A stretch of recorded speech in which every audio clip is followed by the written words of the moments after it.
Heather found herself in bed, unable to move a muscle, trying her hardest to shift her arm and wake her husband sleeping next to her, but to no avail. She was in sleep paralysis, a phenomenon she'd read about but never experienced until then. It frightened her to lie there helpless, but she reassured herself that it couldn't last forever. At some point she would wake up. All she had to do was wait for it to be over. As she waited, a dark shadow loomed over her. She thought it must be her husband David coming to wake her. But as the figure got closer, she saw its face. Something so hideous she couldn't tell its gender or even whether it was human or not. Its bulging eyes stared back at her, and the creature smirked sinisterly. Heather wanted to scream, but she still couldn't do anything to stop it. She was terrified. She felt the weight of the creature lying on her chest as it slowly began to violate her. It groped her body and slid its hands underneath her clothes. She closed her eyes and screamed internally, praying for the ordeal to be over, whether it was real or a hallucination. Finally, the alarm clock on the couple's nightstand woke them both up. "Morning," David muttered, silencing the alarm. Heather leaped out of bed, suspicious of him. Were we intimate last night?" David looked genuinely confused. "I wish. You must have dreamt that." Heather went into the ensuite and vomited in the sink. David couldn't help but take a little offense. Their sex life was already losing its frequency, and Heather had become emotionally distant with him. They needed a long talk about their relationship, but with Heather unwell and David getting ready for work, there wasn't time. Later that day, Heather sat in Jane's living room, cradling a teacup between her hands. Jane, a few years older, watched her quietly. Heather had only moved into the suburbs a few months earlier, newly married and still adjusting, while Jane had lived in the neighboring house for years, rooted there by routine and familiarity. Heather hesitated, then shook her head. I haven't been feeling well lately. And I had this horrible nightmare last night." Jane replied, "I used to have recurring nightmares, but then they stopped." Heather asked, "Really? Do you know what made them stop?" "I think it was having kids," Jane explained. "They quit the night my first arrived. Now he gets them, wakes mewling like I somehow passed the curse on to him. I know this all sounds like ridiculous superstition, but I still feel guilty." Heather stared into her tea. "To be honest, Jane, I don't even know if I want children anymore. I don't think I have that motherly instinct you have." Jane stiffened slightly. "Have you talked to David about this?" Heather shook her head. After making Jane promise secrecy, she confessed that she was considering divorce, moving back to the city, returning to her office job, reclaiming the life she once had. Jane took her hand. "Whatever you decide, your happiness has to come first." That evening, David lay in bed watching television. He muted it when he heard fumbling around in their adjacent ensuite. "Heather, you okay?" "I'm fine," she replied, her voice thin, just feeling unwell again. Behind the locked door, Heather sat on the toilet, staring at the test in her trembling hand. It was positive. The choice she had been avoiding had suddenly closed in around her. Heather dithered over what came next, burying the news from David. For now. One evening a month in, as she tugged on a baggy jumper to hide the first swell, a chill brushed her belly, like tiny fingers testing the skin from inside. She froze, hand pressed flat, but it passed.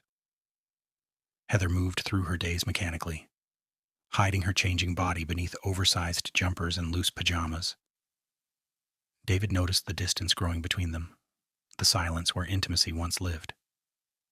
He tried to reach her, desperate to repair what he didn't understand. One afternoon, he said softly, "Maybe we should try for a baby," thinking this might lift her spirits. Heather's face crumpled. She turned away without answering. The next day, David came home early with flowers. Heather wasn't there. He placed them in a vase himself, hoping they'd soften the evening. When Heather finally arrived, she looked shaken and pale. She said she'd had a medical appointment, offering no details. She saw the flowers and broke down. David pulled her into her arms. "I'll try harder," he said. "I promise." She cried, not from gratitude, but from grief and guilt. That night, as they lay in bed, David approached the subject of having a baby again. Before Heather could deflect, a sound drifted through the room. A baby wailing, faint but unmistakable. "Did you hear that?" Heather whispered. "Outside," David said, drawing back the curtains. The street below was empty. The wail stopped. David went outside to look. Heather stayed behind, calling Jane, wondering if one of her children had wandered off. Jane checked every bedroom. All were asleep. "Are you sure you heard it?" Jane asked. Heather was sure. When the call ended, Heather sat alone, staring into the darkness. Memory crashed over her. The procedure earlier that day. The mewling she heard as the doctor took her baby to the medical table to die. It had survived the abortion attempt, something Heather didn't know was possible. The doctor assured her that her baby would die painlessly inside her body. Yet unfortunately, it had lived long enough for Heather to hear the cries of agony. A rare occurrence, the doctor explained, leaving the newborn to slowly cry out its last breaths on the medical table behind a curtain. The cries sounded fragile to Heather, overwhelming her with guilt. It was the first time she felt like a mother, with a strong urge to comfort her baby. The doctor restrained her, saying, "We don't allow our patients to see the remains. It's better that way." He took off his surgical mask, revealing a sinister smile beneath, one that seemed familiar. That moment, she felt she was in the presence of something evil and sinister, and a realization that she had been led astray by it. Heather began to sob again. Was it my baby? Time passed. David hadn't returned. Heather tried to ring him, then realized his phone was ringing upstairs. Panic surged. A knock came from the front door. Relief washed over her until she saw the dark streak beneath the letterbox creeping across the hallway floor. The wail began again. Louder. Closer. Heather felt the chilling presence of that evil once again, lurking in her home. It had come for retribution, a life for a life, though Heather wasn't prepared to die without a fight. She grabbed the largest knife from the kitchen drawer, her hands slick with sweat. "I'm bigger than you," she whispered, forcing herself forward. "You don't scare me." Though it did scare her. It was the fear of the unknown and unseen, something she didn't get to face in the medical room. The trail of blood ended at the cupboard beneath the stairs. Small handprints were smeared into the blood on the bottom of the door. The faint mewls behind the door continued as Heather bravely yanked it open and brought the knife down.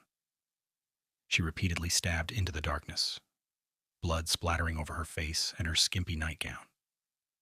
She stopped stabbing, noticing the groaning had ceased, and only the sound of wet flesh being pierced remained. She used her arm to wipe the blood from her eyes. Only then did she see the bloody remains. Dimly lit, David lay crumpled inside in the fetal position, eyes wide, body folded in on itself. She dropped the knife and fled upstairs, collapsing in the corner of the bedroom. She typed 999 into her phone but couldn't bring herself to press call. Demons don't exist. Babies don't crawl their way through letterboxes. They would put me in a madhouse, Heather said to herself. The wail returned, growing louder, echoing through the house. Heather sat rigid on the bed, her phone slipping from her fingers as something dragged itself into the room. It crawled with effort, its movements jerky and wrong, each inch forward accompanied by a wet, broken sob. A dark smear followed in its wake. When she finally forced herself to look, terror hollowed her out. The thing was small but unmistakably real. As it got closer to her, she noticed its eyes, the same bulging eyes from her dream. It mewled as it crawled, a sound of constant agony, of something unfinished and furious at being made to exist. Its limbs bent and scraped as it moved. More animal than human, more demon than child. And Heather knew then, with sickening clarity, this thing wasn't a baby, it's a demon, a changeling. And it was looking for its mother. Heather couldn't move. She was helplessly paralyzed with fear. The mewling grew louder, more desperate, filling the room until there was no space left for thought. It reached her, dragged itself between her legs. Her nightgown offered little protection against it. Heather's scream broke as the sound reached its terrible peak. The two had become one again,